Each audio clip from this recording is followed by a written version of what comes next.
এই চিহ্নটা যতক্ষণ পর্যন্ত মিটার থেকে দূর না করতে পারবে, আর এই রিভার্সে এই পালস দেওয়া এই বাতি জ্বলা যতক্ষণ পর্যন্ত দূর না করতে পারবে ততক্ষণ তার বিদ্যুৎ বিল কখনোই কম আসবে না।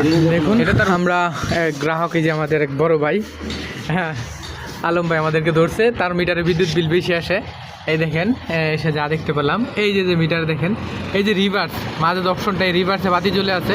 এবং দেখেন এই যে এই জায়গায় একটা এরো ত্রিভুজের একটা চিহ্ন আছে, ত্রিভুজ। এই চিহ্নটা যতক্ষণ পর্যন্ত মিটার থেকে দূর না করতে পারবে, আর এই রিভার্সে এই পালস দেওয়া এই বাতি জ্বলা যতক্ষণ পর্যন্ত দূর না করতে পারবে ততক্ষণ তার বিদ্যুৎ বিল কখনোই কম আসবে না।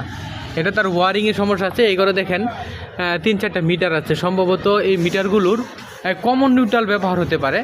সাধারণত যে ধারণা করলাম, এই দেখুন উপরে একটা মিটার আছে, এই মিটারে দেখেন এই যে আর বেশি আছে এবং লাফাচ্ছে, পালস দিচ্ছে।